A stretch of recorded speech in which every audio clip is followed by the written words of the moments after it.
নমস্কার বন্ধুরা, কেমন আছেন আপনারা? আমি কিন্তু দুদিন আগে এই রোদের তাপে ডিম ভাজা করে দেখিয়েছি। আসলে কিন্তু এই রোদের তাপে ডিম ভাজাটা মোটামুটি ভালোই হয়েছিল।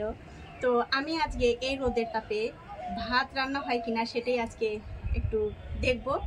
তো তার জন্য এখানে দেখতে পাচ্ছেন ভাতের হাঁড়ি আর চাল নিয়ে চলে এসেছি।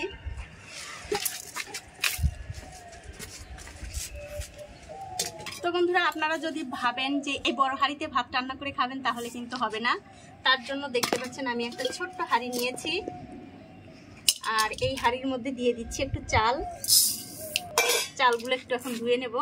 A few moments later. তো দেখুন, চালগুলো কিন্তু আমি ধুয়ে নিয়েছি, আর ধুয়ে নিয়ে মোটামুটি ভাত হতে যতটুকু জল লাগবে ঠিক আমি ততটুকুই দিয়েছি। এটা কিন্তু বন্ধুরা শুধু একটু দেখছি যে এই রোদের তাপে ভাত হয় কিনা, তার জন্যই।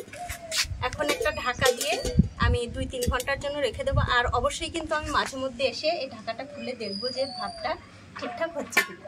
1 hour later.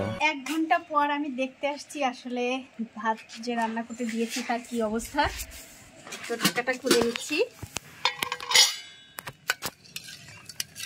দেখুন, 1 ঘন্টার মধ্যে কিন্তু চালগুলো অনেকটাই সেদ্ধ হয়ে গেছে, মানে অনেকটাই নরম হয়ে গেছে। এই অবস্থায় আমি আরও 1-2 ঘন্টা রেখে দেব। দেখি আসলে সত্যি ভাত হয় কিনা সেটাই দেখার জন্য। A few inches later.